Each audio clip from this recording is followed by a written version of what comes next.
Dan tapi itu bidadari surga itu ada satu ciri khasnya. Ciri khasnya bidadari surga ada satu yang paling sering diutarakan dalam Al-Quran. Apa itu? Tabassam. Bidadari surga suka tersenyum.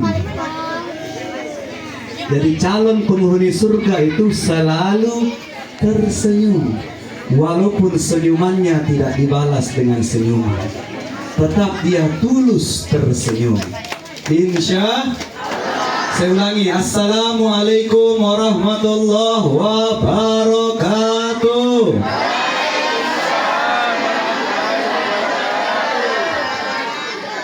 Lepas dulu nih Bang Bandu juga.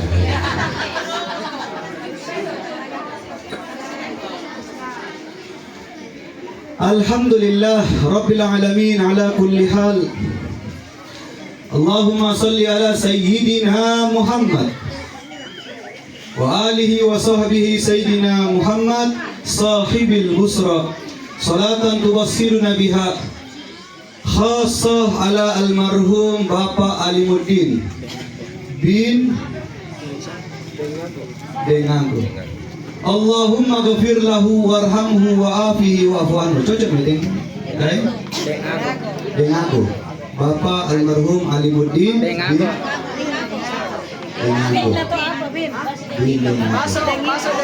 Oh, arena tuh nggak sempat kan? Iya.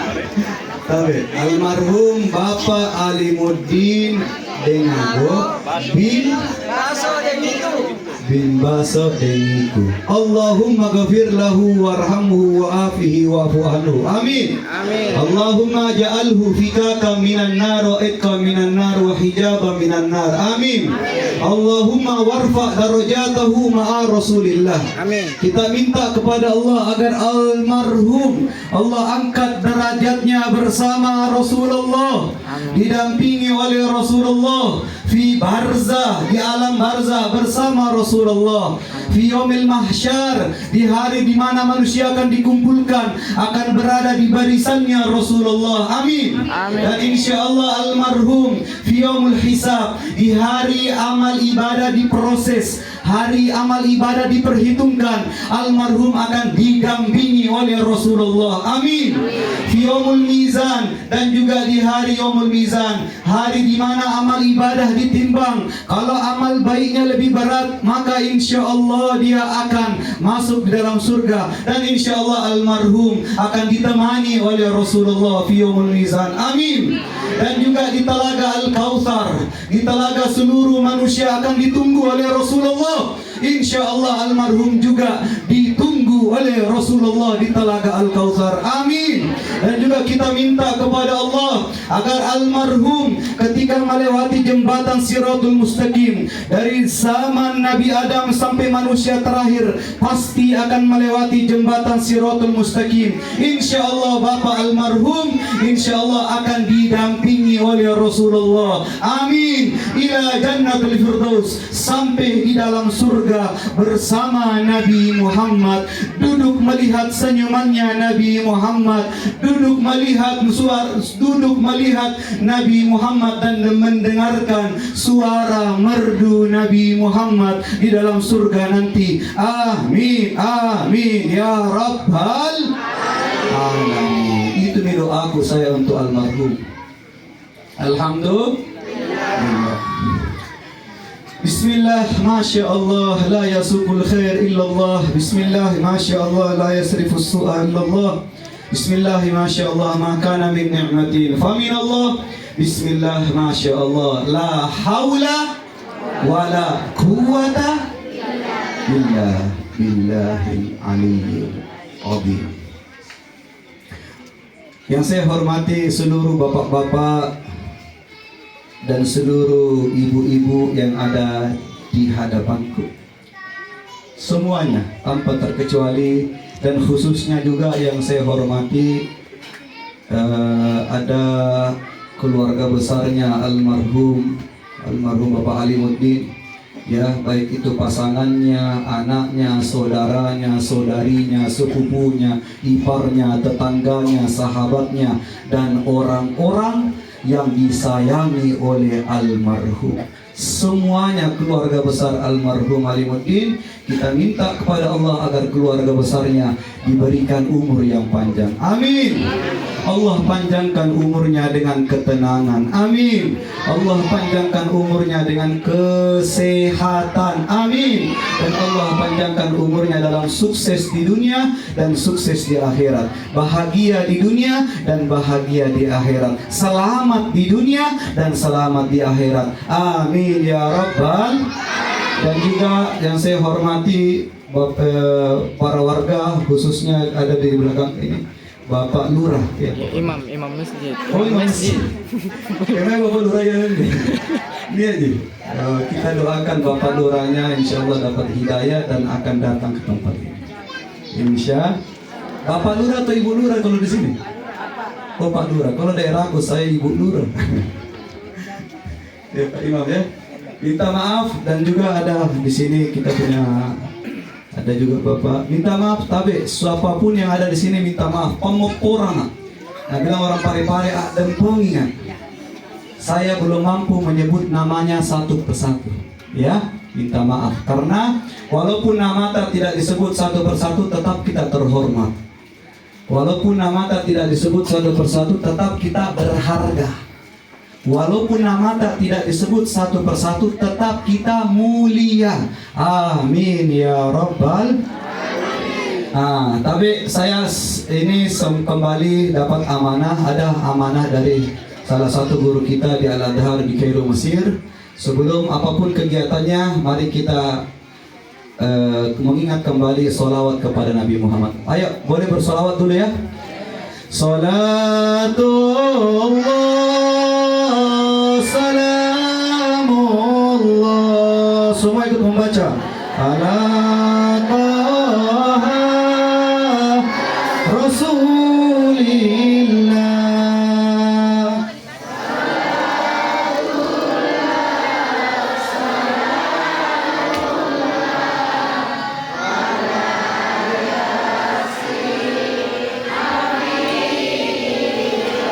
Hidup ini tak akan lama, sekadar mampir kumpulkan pahala.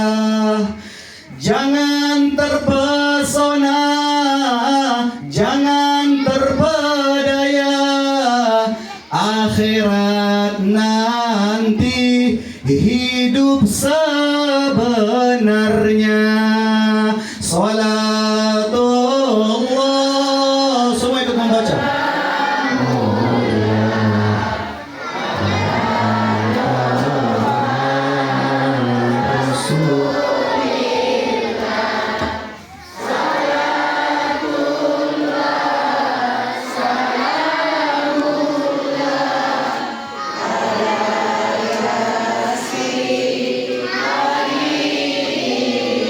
Wahai manusia tua dan muda, ingatlah mati di depan mata.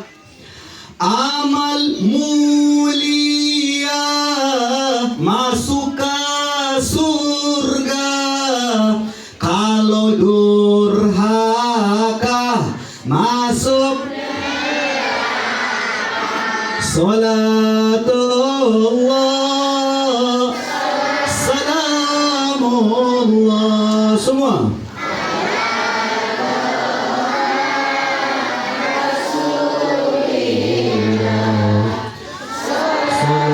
Salatullah salamullah ala yasin habibi. Alhamdulillah. Selesai dikit semua ya. Alhamdulillah. Bahagia dikit.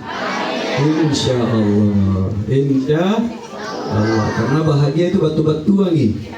Iya. Kadang kita bahagia, kadang besok belum tentu. Kadang malamnya mimpi baik, pas bangun tidur belum tentu. Betul atau tidak? Makanya kita tetap minta kepada Allah dan jangan pernah bosan meminta kepada Allah. Kalau kita minta sama manusia, siap-siap ki sakit hati. Kalau kita minta kepada manusia, siap-siap ki sakit hati. Karena manusia juga ciptaan yang punya kekurangan, dan salah satu kekurangannya adalah penyakit seke. Betul atau tidak? Itu kekurangan itu. Dan itu penyakit batu-batuan juga. Kadang baik, kadang seke. Kalau ada mauna, baiknya luar biasa. Betul atau tidak? Itulah manusia. Makanya jangan pernah minta kepada manusia. Kalau kita minta sama manusia, maka kita akan menerima sakit hati. Tapi kata Rasulullah, mintalah kepada Allah. Allah berfirman, "Ud'uni istajib lakum." Dalam Al-Quran Allah berfirman, mintalah kepada aku. Kalau kau bersungguh-sungguh meminta kepada aku, maka aku akan memberikan apa yang kau minta. Dan apa yang kau minta, saya akan berikan lebih baik daripada yang kau perkirakan baik. Kalau kau punya rencana baik, ingat rencananya Allah jauh lebih baik. Dan apapun yang terjadi, itu pasti jauh lebih baik. Karena Allah yang menghendaki. Dan kalau kita minta kepada Allah, insya Allah kita akan selalu tenang. Yang penting tidak jangan cuma ada di kepentingan baru minta sama Allah. Jangan ada di maunya baru minta. Jangan. Usahakan kita minta ketika kita bahagia. Waktu kita bahagia lagi senang, minta sama Allah. Jadi waktu kita menderita, kita minta langsung dinasari. Karena waktu bahagia dia suka minta. Cuman umumnya manusia tak balik menderita baru berdoa, ya Allah, oh kau cicilanku ya Allah. Ada mauna menderita. Waktu dia senang, bahagia, nah lupa. Bukan cuma Allah nah lupa, perintahnya juga Allah nah lupai. Sholat 5 waktu nah lupai. Puasa Ramadan kadang jahit lana. Betul atau tidak? Itu manusia. Manusia. Jadi jangan pernah bosan berdoa. Dan di pertemuan ini, setiap ada pertemuan seperti ini, tasya atau dalam kalimat aslinya tadzkirah. Orang Sulawesi bilang tasya. Disinilah pentingnya kita, berhubung kita sering mendengar kalimat. Barusan ada Ustadz Kamil yang membaca kalimat dalam Al-Quran, kullu nafsin dha'iqatul maut. Semua yang berjiwa, semua yang bernapas, semua yang bernyawa, semua yang hidup pasti akan mengalami kematian, pasti akan merasakan kematian, pasti akan menyaksikan kematian. Itulah ciptaan yang mana tidak ada ciptaan yang tidak akan diakhiri dengan kematian. Siapapun yang diciptakan, kita manusia ciptaan, maka pasti akan melewati kematian. Tapi saya mau bertanya di sini, siapa di sini mau masuk surga? Angkat tangan, siapa mau masuk surga? Semua ya? Pertanyaanku yang kedua, siapa mau masuk surga malam ini? Siapa? Tapi tidak ada orang masuk surga kalau tanpa melewati pintu kematian. Betul atau tidak? Baik-baik Miki memang misi patah mumpung di dunia agar Allah mempersiapkan kita surga. Jadi surga itu kita bisa masuk surga kalau melewati pintu kematian. Mau atau tidak, siap atau tidak, rewa atau bilorang, kalau sudah tiba waktunya mati, maka dia akan meninggal dunia. Betul atau tidak? Tapi satu-satunya penyakit yang menghalangi kita masuk surga, satu yang paling dibenci oleh Allah dan dibenci oleh Rasulullah, dan itu penyakit kalau ada sama diri kita, jangan sampai, karena tidak bisa kita masuk surga kalau ada itu penyakit. Apa itu? Bakhil. Apa itu bakhil? Seke. Sedikit. Tapi orang berbuat baik tidak harus punya uang. Kalau kita punya uang, maka kita harus berbuat baik menggunakan uang. Kalau kita pintar masak, berbuat baiklah dengan masakan Pak. Pintar bikin kue, berbuat baiklah dengan kue yang kita buat.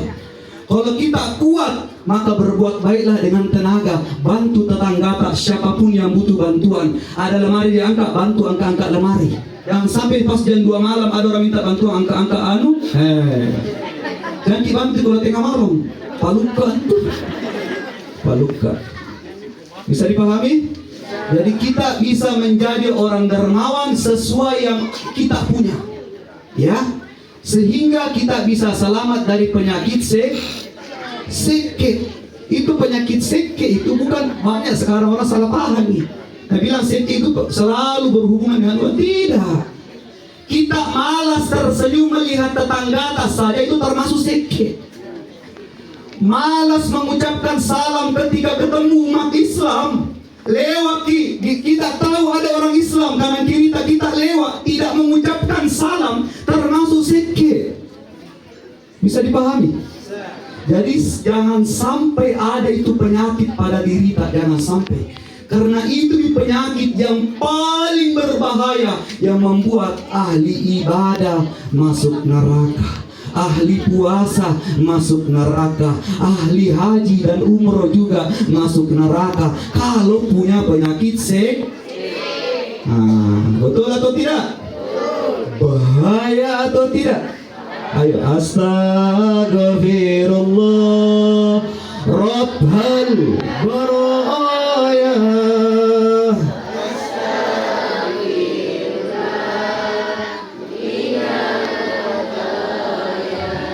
Dan itu tabe, kenapa saya perlu bahas ini? Karena Rasulullah sallallahu alaihi wasallam bersabda. Rasulullah bersabda dalam kitab Sahihul Bukhari, ahada minal fadilah takriman. Salah satu keutamaan orang yang dermawan. Dermawan dari segi jenis apapun, baik dermawan menggunakan uang, senyuman, masakan, silaturahim, ini juga termasuk dermawan. Mau kita datang, ini dermawan juga ini. Ya, tapi salah satu keutamaan kata Rasulullah, hadiah terbaik untuk orang yang punya kebaikan, sifat dermawan, husnul khotimah. Akhir yang baik, kematian yang baik. Dia akan mampu mengucapkan kalimat La ilaha illallah Muhammadar Rasulullah. Walaupun orang di sampingnya tidak mendengar itu kalimat, minimal dia sendiri yang ucapkan. Husnul khotimah. Kalau baik. Tapi kalau punya penyakit seke, tabi, kalau bahaya sekali. Tak lagi lidah anak mengucapkan syahadat, tak lagi. Kenapa? Karena ada sesuatu yang dia genggam, ada sesuatu yang dia pertahankan, ada sesuatu yang dia sekegi, ada sesuatu yang dia andalkan, sehingga pada saat sakaratul maut tak lagi lidah mengucapkan kalimat la ilaha illallah. Itulah bahayanya penyakit seke. Tapi saya ulangi kembali pembahasan penyakit apa tadi? Jadi orang dermawan bisa melakukan jenis apapun yang kita belum punya. Kalau punya uang, bersedekahlah dengan uang. Keluarkan zakat hartamu, keluarkan zakat fitramu, keluarkan hartamu. Kalau kita punya harta. Kalau kita tidak punya harta, maka bersedekahlah dengan tenaga. Gunakanlah tenagamu mumpung masih sehat. Bantu tetangga tak, siapapun yang butuh bantuan. Bantu sahabat tak, bantu keluarga tak, siapapun yang butuh bantuan. Tapi kalau ada acara banyak piring kotor, bantu cuci piring, bantu menyapu. Itulah bantuan yang membuat kita termasuk orang yang dermawan. Karena berdermawan menggunakan tenaga. Kalau garing kita mau menolong, mau kita dermawan, tidak punya kita tenaga juga, tidak punya juga uang, garing malasai.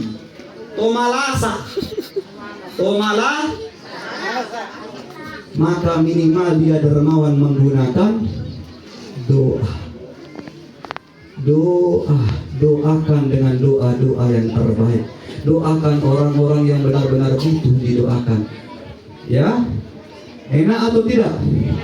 Menjadi umat Nabi Muhammad enak atau tidak? Alhamdulillah.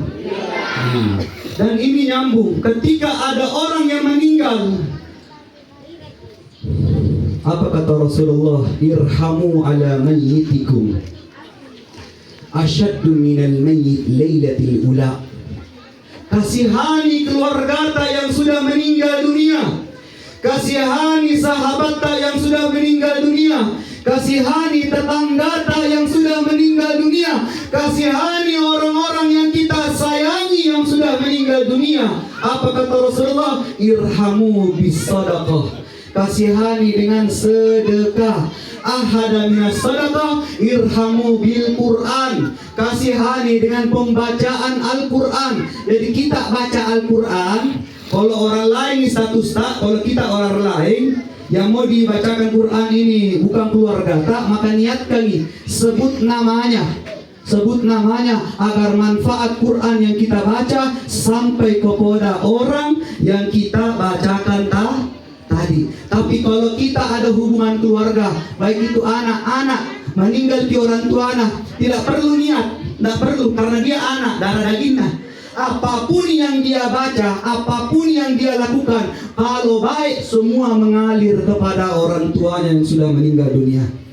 Tapi kalau anu jahat nak lakukan, nak zolimi orang, nak calai orang, nak sakiti perasaan orang, maka dosanya juga. Ya Allah, orang tuanya tidak berbuat apa-apa, tapi gara-gara pandaukan anaknya, orang tua juga ikut menderita. Kalau panggaukan salah, bahaya atau tidak? Nah, di sini yang perlu saya sampaikan, iqra'u bil Quran ala mayyitikum, kata Rasulullah dalam kitab Sahihul Bukhari wa Muslim jilid 3. Yang tahu pintar baca kitab, nah jalan-jalan ke rumahku banyak kitab di situ, enak sekali dibaca. Di dalam kitab Sahihul Bukhari hadis sahih Rasulullah bersabda, irhamu ala mayyitikum bil Quran. Pertama, kasihani keluarga yang sudah meninggal dengan membaca Al-Quran 30 juz. Kalau kita tidak mampu baca Al-Quran untuk keluarga yang sudah meninggal, minimal bagi kumpulkan 30 orang, satu orang satu juz. Ya juz mangga ya. Ya juz Al-Bukat ya. Juz Al-Quran. Maka kalau kumpul baca satu orang satu juz, 30 juz, nah baca semuanya, maka khatamlah Al-Quran 30 juz untuk keluarga yang sudah meninggal. Kalau kita tidak mampu datangkan orang, karena kebetulan yang diajak kebanyakan tidak tahu mengaji, seandainya, apa kata Rasulullah? Melanjutkan di hadis yang lain, Iqra'u suratul Yasin ala mayyitikum. Bacalah surah Yasin dan niatkan untuk keluarga yang sudah menjadi mayit, yang sudah meninggal dunia. Iqra'u Yasin, kata Rasulullah. Iqra' ini menggunakan kalimat fi'il amr, kata perintah. Benar-benar Rasulullah menegaskan, menekankan, Iqra'u, bacalah Al-Quran wa surah Yasin untuk keluarga. Begitu baiknya ini manfaatnya Al-Quran. Tapi itu Al-Quran saking baiknya, doanya saja bermanfaat untuk kita. Doanya bermanfaat. Ayo, coba saya ajak semua yang ada di sini sama-sama kita baca. Allahumma arhamna bil Quran. Semua. Waja'alhu lana imaman.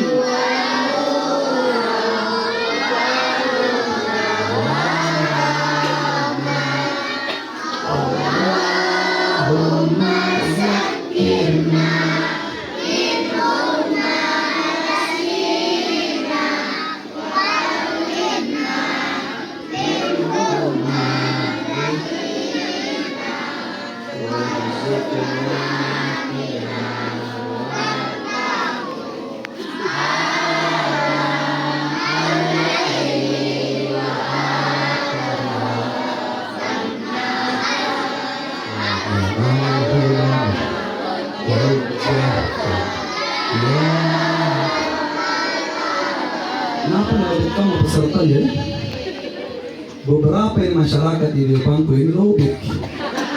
Yang paling kencang suara itu anak-anak. Urusan kebaikan, masa mau dikalah sama anak-anak?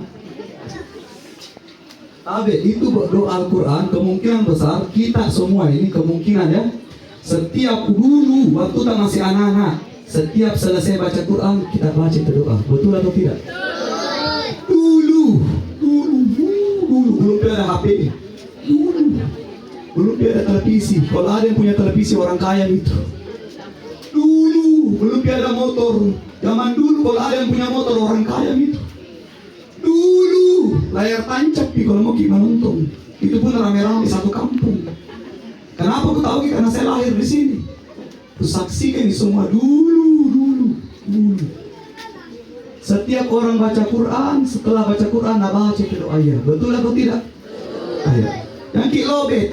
Karena kalau puna lobet ki dua itu penyebabnya. Puna lobet ki, puna teai tak dodo cipur ki. Betul atau tidak? Nah, atau yang ketiga tidak hafal ki. Tapi turut kami ki, tidak apa-apa sih. Tidak apa? Kita ikut-ikutan saja. Insya Allah kita itu gunanya berjamaah. Apapun yang kita lakukan secara berjamaah, secara bersama, walaupun ada yang salah, dimaafkan semuanya. Itu juga gunanya orang sholat berjamaah.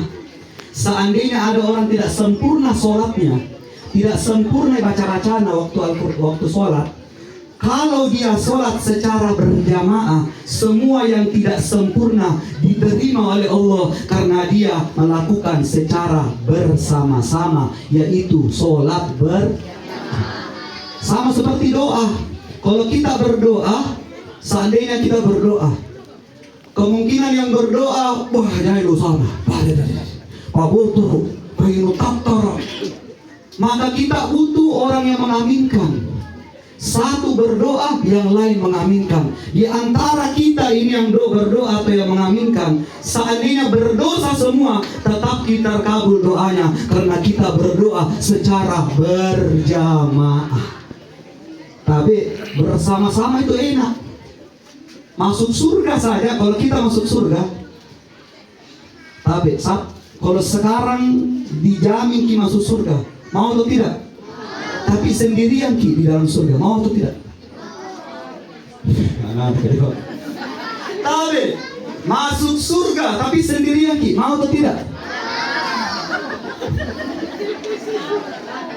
Oke, jawabannya mau. Enak atau tidak? La ilaha illallah. Tapi ini anak-anak yang jawab ki.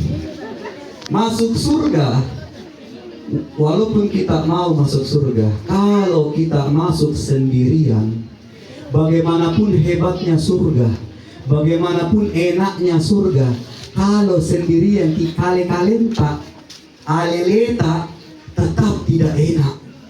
Karena sendirian. Begitulah yang dirasakan Nabi Adam pertama kali diciptakan. Kesepian selama 300 tahun lamanya.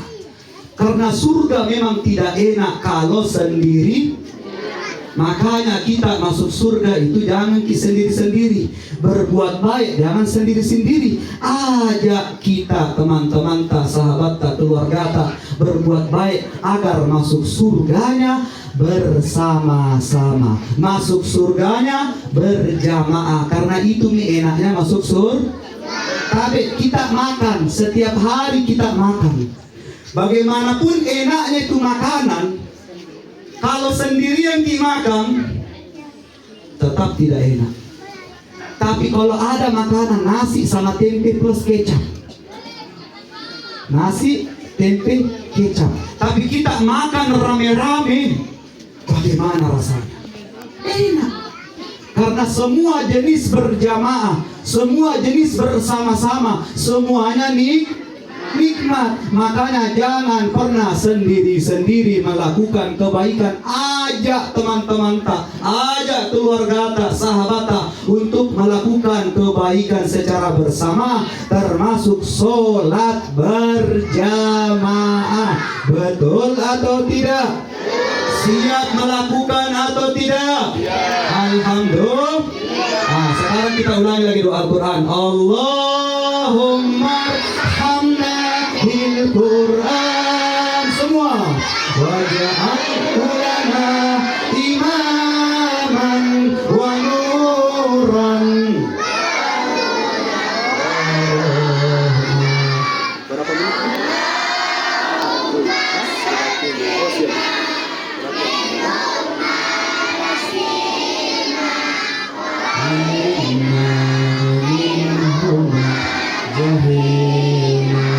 Warzuqna tilawatahu ana al-laili wa tarafan nahar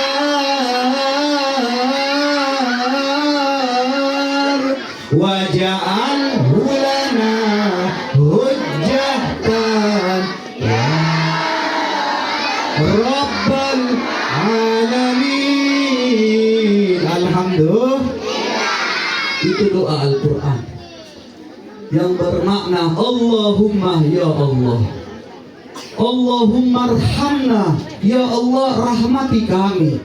Ketika seseorang dirahmati oleh Allah, maka pada saat itu dia sedang diridhoi oleh Allah. Ketika seseorang dirahmati dan diridhoi oleh Allah, maka semua harapannya, doa-doanya yang sering terpikirkan di benak pikirannya, cita-citanya, dan semua cinnah yang rasa kepengen yang sering terlintas di hatinya, semuanya diperhatikan oleh Allah. Semua doa-doa tak akan dikabulkan oleh Allah, tapi orang akan dirahmati bil Quran. Demi dan keberkahan Al-Quran dia akan dirahmati. Demi dan keutamaan Al-Quran yang dia baca, dia akan diridhai oleh Allah. Bahkan Al-Quran yang dia baca akan memberikan syafaat pertolongan untuk dirinya yang rajin membaca. Nanti di akhirat Quran akan menolong mereka, Quran akan mencari mereka, Quran yang akan menyelamatkan mereka yang rajin membacanya. Alhamdulillah. Itu doanya saja bermanfaat, apalagi Qurannya. Jadi jangan malas-malas baca Quran. Tapi ini ada pengalaman pribadi nih. Jadi saya pribadi suka silaturahim. Ada rumah pernah saya datangi. Tidak perlu saya sebut di mana rumahnya, siapa yang punya rumah, tidak perlu. Waktu itu saya datang silaturahmi dan ada kebiasaanku, setiap datang di rumah orang satu dikucari. Apa kira-kira kucari? Teh kopi, teh air. Teh kopi, teh Quran kucari. Untuk kenapa saya cari Quran? Untuk mengulangi, mempertajam hafalan Quran. Itu hafalan, kalau tidak diulangi lupa. Makanya setiap kita silaturahim kita cerita apa yang terjadi? Akhirnya tuan rumah memberikan saya Al-Quran. Mempo? Waktu saya duduk, itu Al-Quran sebelum buka tabe, diam dulu. Al-Quran sebelum dibuka diapain? Ditiup. Kenapa ditiup? Banyak debunya. Kenapa banyak debunya? Karena tidak pernah dipegang, tidak pernah disentuh. Kenapa tidak pernah disentuh? Karena yang punya rumah lah kutu, malas dia. Betul atau tidak? Sampai pada saat itu kuperhatikan sepatu, kuperhatikan sendal, kau cilik ngasih sepatu. Langsung berpikir, kenapa bisa sepatu mengkilap? Sedangkan Al-Quran berdebu. Ternyata sepatunya lebih sering dia gunakan daripada Al-Quran. Al-Quran taruh di atas lemari, tidak pernah sentuh, tidak pernah baca, berdebu. Tapi begitu nasibnya dan lekna orang yang membiarkan Al-Quran berdebu, maka kondisi rezekinya seperti kondisi Al-Quran di atas lemarinya. Dibiarkan itu Al-Quran kotor, dibiarkan itu Al-Quran dimakan rayap, bahkan dibiarkan itu Al-Quran kena lembab. Ini tembok, kalau lembab, apalagi sekarang bosi, musim bosi, lembab ini. Nah, tapi bisa robek itu Al-Quran. Begitu nih kondisinya dan leknya penghuni rumah kalau membiarkan Al-Quran seperti itu. Bahaya atau tidak? Nah, pertanyaannya, Ustaz, ada di Al-Quran di HP ku, Ustaz. Tinggal di download. Tapi siapa yang bikin itu aplikasi? Jelas tidak agamanya. Siapa yang menciptakan aplikasi? Itu kenapa teman-temanku di Al-Adhar di Kairo, Mesir, yang pakar-pakar Quran selalu menemukan Quran di aplikasi kurangi hurufnya, bahkan salah harufnya. Ternyata yang menciptakan aplikasi belum tentu orang Islam. Kalau kita menemukan Al-Quran salah di HP kita lapor, maka itu aplikasi akan ditutup. Tapi yang punya aplikasi bikin lagi aplikasi baru. Betul atau tidak? Nah, bahaya itu tidak. Jadi itu kenapa kita dianjurkan kembali ke kertas, baca di Al-Quran, karena di situ adabnya lebih tinggi. Kita dianjurkan berwudu dulu sebelum menyentuh Al-Quran. Kita dianjurkan duduk menghadap kiblat demi menghargai Al-Quran. Itu bedanya. Ada akhlak yang kita akan lakukan kalau menggunakan Al-Quran yang kertas. Paham atau tidak? Nah, dan inti dari pembahasan ini adalah apa itu? Bahwa kita harus mengingat orang yang sudah meninggal dengan pembacaan Al-Quran, sebagaimana hadisnya Rasulullah Sallallahu Alaihi Wasallam. Dan yang kedua, ini terakhir. Perhatikan ini, kayaknya mau hujan ini, bakal pampang ini.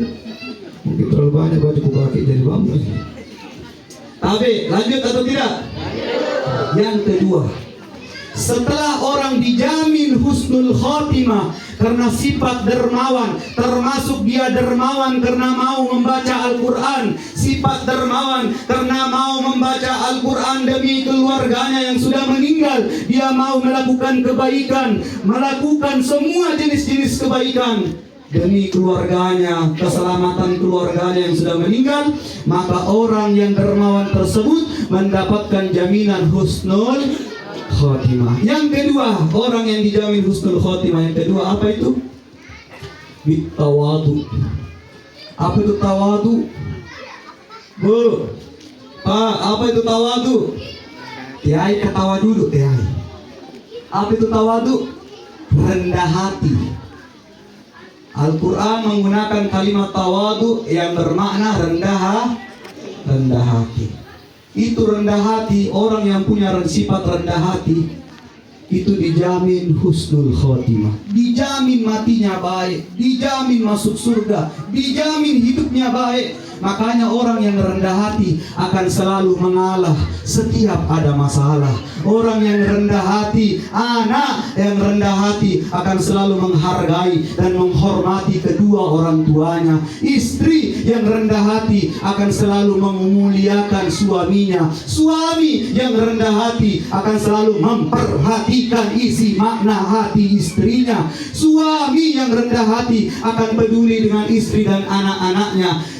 Tapi rendah hati itu dibutuhkan, sangat dibutuhkan. Itulah akhlaknya Rasulullah Sallallahu Alaihi Wasallam.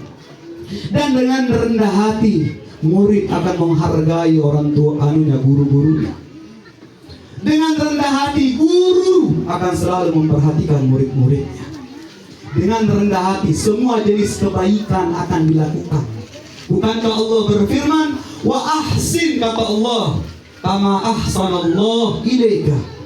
Berbuat baiklah kalian sebagaimana saya telah berbuat baik kepadamu, kata Allah. Saya telah menciptakan dirimu, kata Allah. Saya telah menciptakan kedua orang tuamu. Saya ciptakan nyawanya orang tuamu. Saya ciptakan anakmu, cucumu. Saya ciptakan engkau punya kehendak, punya kemampuan untuk bekerja sampai berhasil bangun rumah, berhasil beli kendaraan. Saya yang menghendaki, kata Allah. maka berbuat baiklah engkau sebagaimana saya berbuat baik kepada kalian, kata Allah. Tapi bedanya, Allah berbuat baik, balas budinya bukan kepada Allah. Apa kata Allah? Wa ahsin kama ahsanallahu ilaik. Dalam tafsir Jalalain dijelaskan, berbuat baiklah kepada ciptaanku. Semua ciptaanku, manusia termasuk meong, kucing. Tapi kucing itu ciptaannya Allah juga. Ada kucing walaupun bukan peliharaan kak, walaupun kucing liar, kasih ke makanan. Tapi ini salah satu tanda kalau ada orang selalu dikencingi sofana sama kucing, kalau ada orang selalu dikencingi tempat tidurnya sama kucing, tapi itu tandanya yang punya rumah tuh seke. Karena kucing ini salah satu hewan yang Allah berikan perasaan. Dia tidak akan berani mengotori rumah orang yang berbuat baik kepada dirinya. Dia tidak akan mengencingi tempat tidur atau kursinya orang yang suka rajin memberikan makanan kepada dia. Itu kucing yang Allah berikan perasaan. Sehingga ini bukti bahwa siapapun yang suka dikencingi motornya sama kucing, dikencingi sendalnya sementara punya kucing, kencingi. Ini tanda yang dikencingi orang bisa dipahami? Ini dianjurkan bahwa kita harus berbuat baik kepada semua ciptaan Allah, termasuk hewan, kecuali hewan-hewan yang jelas-jelas merusak seperti tikus, nyamuk, itu kan jelas-jelas merusak, ngarangin tuh. Ya, seperti cicak sembarangan kotori. Ya, itu memang sunnah dibunuh dalam syariat memang. Tapi kalau yang lainnya harus diperhatikan. Bisa dipahami?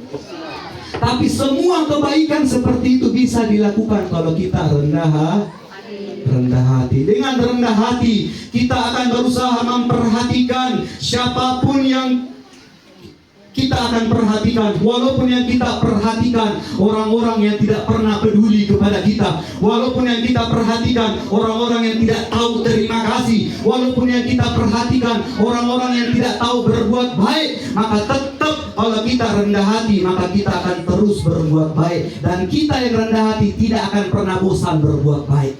Betul atau tidak? Astagfirullah Rabbal Baraya, Astagfirullah minal khataya. Alhamdulillah. Lanjut atau tidak ini? Betul atau tidak? Tapi kebalikannya rendah hati apa? Apa? Ampuh, buruk, sok cantik, sok ganteng, sok gagah, sok kaya, sok hebat, padahal barang cicil di semua. La ilaha illallah. Itulah kebalikannya rendah hati. Makanya dengan rendah hati membuat orang dijamin husnul khatimah, berarti orang yang buruk ketika sakaratul maut akan berat mengucapkan kalimat la ilaha illallah, karena ada sesuatu yang dia andalkan, ada sesuatu yang dia banggakan, ada sesuatu yang dia buruk, selalu menyombongkan diri. Bahaya atau tidak? Bahaya. Tapi mau contoh, makanya ada beberapa ulama menganjurkan. Kita tahu Abu Nawas. Tahu Abu Nawas? Nah, itu Abu Nawas salah satu ulama pakar tafsir yang difitnah oleh orang Yahudi bahwa Abu Nawas itu pelawak. Padahal Abu Nawas bukan pelawak, bukan orang konyol, bukan. Abu Nawas itu pakar tafsir, muhaddis, pakar hadis. tapi difitnah dengan cara komik-komik. Ada cerita-cerita Abu Nawas, cerita lucu semua, cerita konyol semua, cerita ongol-ongol semua. Tujuannya menjelek-jelekkan ulamanya Islam. Salah satunya Abu Nawas. Padahal Abu Nawas itu muhaddis, pakar hadis, pakar tafsir, pakar Quran. Mau tahu contohnya? Salah satu karangannya Abu Nawas ini, ciptaannya, beliau menciptakan puisi yang mana puisinya masih ada sampai sekarang. Apa itu? Ilahi las tulil firdausi ahlan. Itu karangannya Abu Nawas, itu doa itu. Wala apa lanjutannya? Lupa. Ayo sama-sama kita baca. Ilahi lastulil firdausi ahlan wala aqawah alan naril jahim. Semua ikut membaca. Fahabali taubatan wa ghafir dhunubi fa innaka ghafirudz dzambil azimi. Tabe. Ini saya sebut ini doanya Abu Nawas ini yang diiramakan karena berhubungan dengan tema yang saya bahas. Apa itu? Tawadu, rendah hati. Di Abu Nawas tidak pernah merasa bahwa dirinya pantas masuk di dalam surga. Termasuk orang baik, merasa pintar, merasa berilmu. Abu Nawas tidak pernah merasa seperti itu. Makanya beliau mengutarakan doa, mengucapkan kalimat Ilahi lastu, Ilahi wahai Tuhanku, lastu, saya tidak termasuk, saya tidak pantas ya Allah. Ilahi lastul firdausi ahla, menjadi penghuni surga, apalagi surga firdaus yang paling tinggi. Saya tidak merasa pantas, tidak merasa, karena saya bukan siapa-siapa. Padahal beliau penghafal Al-Quran, beliau muhaddis, pakar hadis, beliau setiap malam tahajud ratusan rakaat. Tapi beliau tetap mengucapkan Ilahi lastul firdausi ahlan. Ya Allah, saya tidak pantas masuk surga, saya tidak termasuk penghuni surga. Saya ya Allah. Bayangkan. Bahkan beliau melanjutkan wala aqawah alan naril jahimi. Wala aqwa ya Allah, walaupun saya tidak pantas masuk surga, tapi saya tidak kuat masuk di dalam neraka. Saya tidak kuat menahan kobaran api panasnya neraka. Saya tidak kuat ya Allah, ya Allah, ya Allah, saya tidak kuat ya Allah. Begitu rendah hatinya ulama seperti beliau. Begitu rendah hatinya ulama seperti Abu Nawas, yang pakar Quran, pakar tafsir, pakar hadis, ahli ibadah, tapi tidak pernah merasa pantas menjadi penghuni surga. Itulah kenapa Abu Nawas itu dalam aslinya, biografi sejarah aslinya, seumur hidupnya selalu menghargai manusia. Seumur hidupnya selalu memperhatikan manusia. Semua orang hargai karena beliau memiliki sifat Rasulullah yang beliau kerjakan, yaitu rendah hati. Tabe, itu rendah hati bahaya kalau hilang nih. Bahaya sekali. Bahkan Sayyidina Abu Bakar As-Siddiq, salah satu mertuanya Rasulullah, pernah berkata, tawadhu, rendah hatilah kalian serendah-rendahnya, agar tidak ada lagi yang mampu merendahkan dirimu. Kalau Kalau ada orang pakai domo, bilang iya dah apa domo, memang saya iya domo. Kalau ada orang pakai miskin, bilang iya miskin bentuk mas saya iya miskin. Kalau ada orang pakai tidak sekolah, iya memang tidak harus sekolah aku, iya. Maka rendah hatilah kalian, kata Sayyidina Abu Bakar, serendah-rendahnya sampai tidak ada lagi yang mampu merendahkan dirimu. Tidak kuat orang rendah hati, tidak bisa dilawan. Tapi orang yang rendah hati diangkat derajatnya oleh Allah. Dan orang yang rendah hati akan dipertemukan sahabat sejati. Makanya orang yang rendah hati akan dihindarkan sama orang buruk, takabur, pengkhianat, teman-temannya yang suka mengkhianati, teman-teman yang datang yang ada maunya saja. Orang yang rendah hati akan selamat dari teman-teman begitu. Karena Allah akan mempertemukan rendah hati dengan sahabat yang benar-benar sejati. Dan orang yang bodoh, kalau tidak ada yang rendah hatinya, takabur, maka dia tidak akan bisa mencium baunya surga. La yadkhuluna al-jannah al-kibir, kata Rasulullah. Tidak akan dibiarkan masuk surga mereka yang mempunyai sifat kesombongan. Boleh saya kasih tahu jenis-jenisnya orang-orang bodoh, boleh? Tanda-tandanya orang bodoh, boleh? Boleh? Betul atau tidak? Ini sebagai penutup. Tanda-tanda orang yang bodoh, apabila ada orang selalu mau dimuliakan tapi tidak pernah mau belajar memuliakan orang lain. Tanda-tanda orang bodoh, takabur, orang sombong, tanda-tandanya apabila ada orang selalu mau dihormati tapi tidak pernah mau belajar menghormati orang lain. Tanda-tanda takabur orang bodoh, selalu mau dihargai tapi tidak pernah mau belajar menghargai orang lain. Tanda-tanda orang takabur, selalu mau dijaga perasaannya tapi tidak pernah mau belajar menjaga perasaannya orang lain. Tanda-tanda orang bodoh, selalu mau didahulukan, dia terus mau didahulukan, dia dulu, tapi dia tidak mau belajar mendahulukan orang lain. Selalu mau diperhatikan tapi tidak pernah mau belajar memperhatikan orang lain. Selalu dan selalu dirinya terus, kalau dirinya memberikan nasihat, dirinya memberikan arahan, selalu mau didengar. Giliran dirinya diarahkan, giliran dirinya dinasihati, tersinggungnya luar biasa. Dan tanda-tanda kesombongan tersebut sangat berbahaya.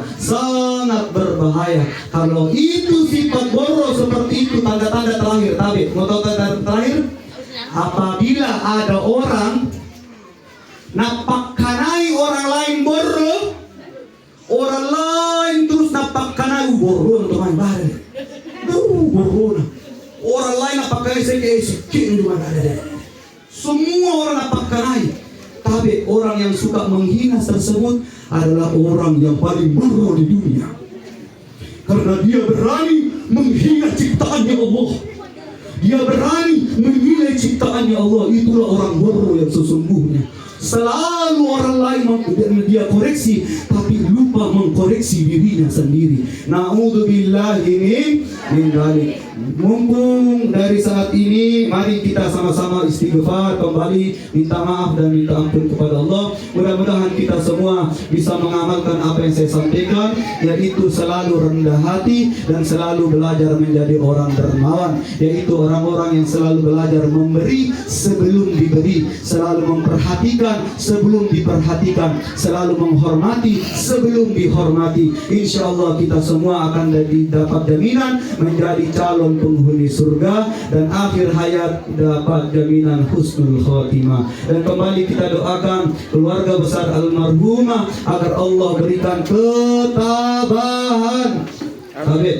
Saya ulangi, kita doakan keluarga besar almarhum Bapak Alimuddin, kita doakan keluarganya agar Allah berikan ketabahan, Allah berikan kesabaran, Allah berikan keikhlasan agar benar-benar ridho atas takdir yang Allah berikan. Tapi orang yang kuat bukan orang yang suka angkat barang-barang berat, tapi orang yang paling kuat adalah orang yang bisa menerima takdir dari Allah. Mungkin cukup sekian, apabila ada kekurangan mohon dimaafkan. Sebelum saya tutup, saya ajak Astaghfirullah Rabbal baraya, Astaghfirullah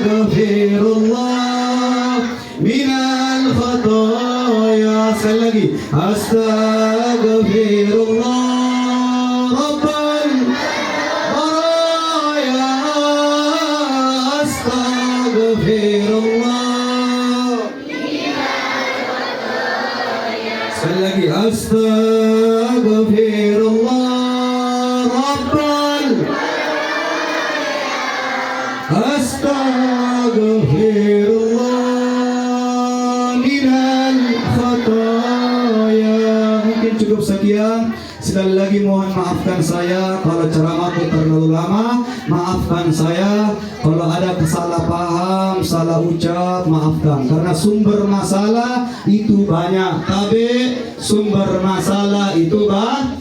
Tapi kebanyakan sumber masalah terjadi karena dua.